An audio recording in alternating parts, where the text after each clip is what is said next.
السلام علیکم 10 کلاس۔ آج ہمارا ٹاپک ہے مصارف زکوٰۃ۔ مصارف مصرف کی جمع ہے جس کے معنی ہیں مد یا خرچ کرنے کی جگہ۔ مصارف زکوٰۃ سے مراد وہ لوگ ہیں جن کو زکوٰۃ دی جاتی ہے۔ قرآن مجید نے مصارف زکوٰۃ خود بتائے ہیں۔ قرآن مجید میں اللہ تعالیٰ ارشاد فرماتے ہیں بے شک زکوٰۃ حق ہے للفقراء فقیروں کا، والمساکین اور مسکینوں کا، والعاملین اور وہ لوگ جو زکوٰۃ جمع کرتے ہیں ان کا، والمؤلفۃ القلوب اور نو مسلموں کا یا مؤلفۃ القلوب کا، وفی الرقاب اور غلاموں کا، والغارمین اور قرض داروں کا، وفی سبیل اللہ اور اللہ کی راہ میں، وابن السبیل اور مسافروں کا، فریضۃ من اللہ اللہ نے مقرر کر دیا، واللہ اور اللہ تعالیٰ علیم جاننے والا، حکیم حکمت والا ہے۔ یعنی کہ اس کا مطلب ہوا کہ اللہ تعالیٰ نے مصارف زکوٰۃ قرآن مجید میں خود ایک ایک کر کے بتائے ہیں، جو کہ ٹوٹل ہمارے پاس 8 آتے ہیں۔ اب ہم ان کو 1 بائی 1 ایکسپلین کرتے ہیں۔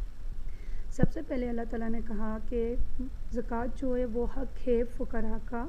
فقراء سے مراد محتاج لوگ، چاہے وہ مرد ہو یا عورت ہو، اگر وہ اپنی گزر بسر کے لیے دوسروں کی مدد اور تعاون کے محتاج ہیں تو ایسے لوگوں کو بھی ہمیں زکوٰۃ کی ادائیگی کرنی چاہیے۔ اس کے بعد آ جاتے ہیں نمبر 2 پر مساکین۔ مساکین ہم کہتے ہیں سفید پوش لوگوں کو، جو کہ غریب تو ہوتے ہیں لیکن اپنے حیا یا شرم کی وجہ سے وہ کسی کے آگے بھی ہاتھ نہیں پھیلاتے، وہ اپنی زندگی انتہائی خستہ حالت میں گزار رہے ہوتے ہیں، ایسے لوگوں کو بھی ہم اپنے زکوٰۃ کا مال دے سکتے ہیں۔ اس کے بعد آ جاتے ہیں عاملین زکوٰۃ۔ اس سے مراد وہ لوگ ہوتے ہیں جو کہ سرکاری ملازم ہوتے ہیں لیکن کس محکمے میں؟ زکوٰۃ جمع کرنے والے محکمے میں سرکاری ملازم ہوتے ہیں۔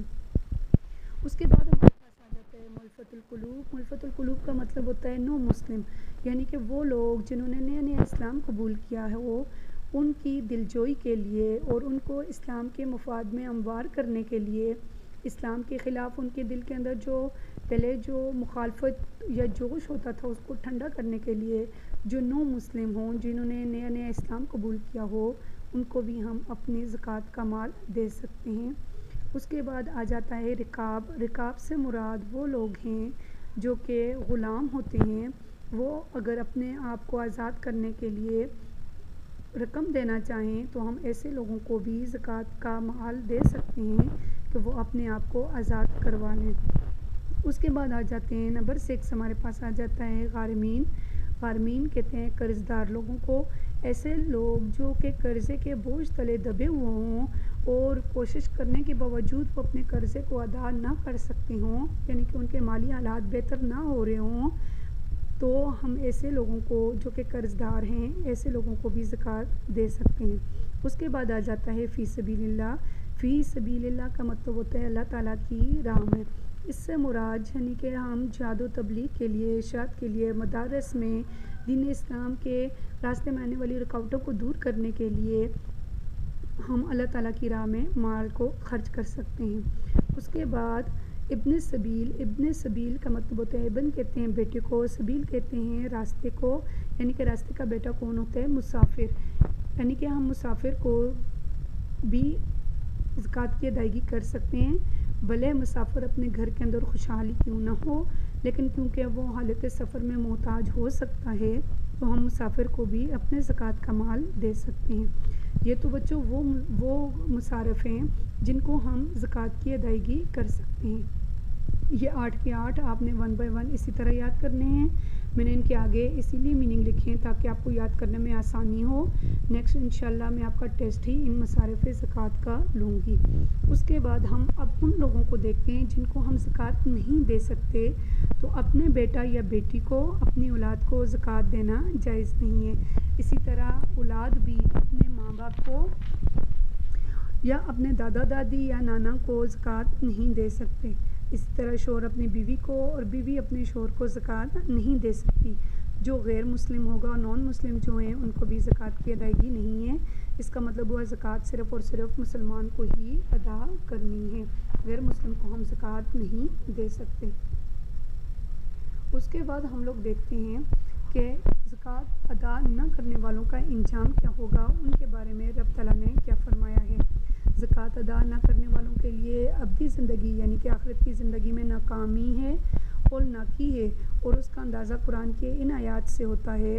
اور جو لوگ حرص کی وجہ سے سونا چاندی جمع کر کے رکھتے ہیں اور اس کو اللہ تعالیٰ کی راہ میں نہیں خرچ کرتے، تو آپ ان کو اس دردناک سزا کی خبر سنا دیجئے جو اس روز واقع ہوگی۔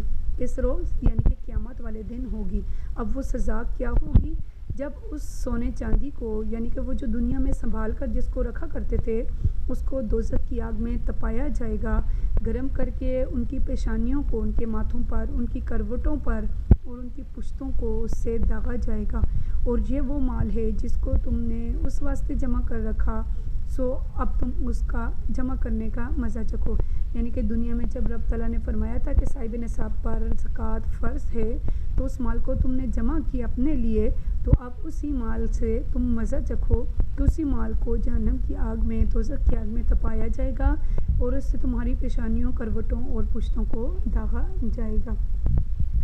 حضرت معاذ رضی اللہ تعالیٰ عنہ کو جب یمن کا حاکم نبی پاک صلی اللہ علیہ وسلم نے بنایا 9 ہجری میں، تو نبی پاک صلی اللہ علیہ وسلم نے جب مذہبی فرائض کی تاکید کی، اس کے بعد ہمیشہ کیا فرماتے تھے کہ پہلے لوگوں کو توحید کی دعوت دینا، اگر وہ اس کو مان جائیں تو پھر اس کے بعد نماز کا حکم دینا، اور جب وہ نماز پڑھنے لگ جائیں تو ان کو بتانا کہ ان کے مال پر زکوٰۃ فرض ہے، جو کہ امیروں سے لے کر غریبوں میں تقسیم کی جائے گی۔ آسمی شعر کیا ہے کہ نہ جا اس کے تحمل پر کہ ہے بے ڈب گرفت اس کی، ڈر اس کی دیر گیری سے کہ ہے سخت انتقام اس کا۔ Thank you. اب آپ نے مصارف زکوٰۃ بہت اچھے سے یاد کرنے ہیں انشاءاللہ۔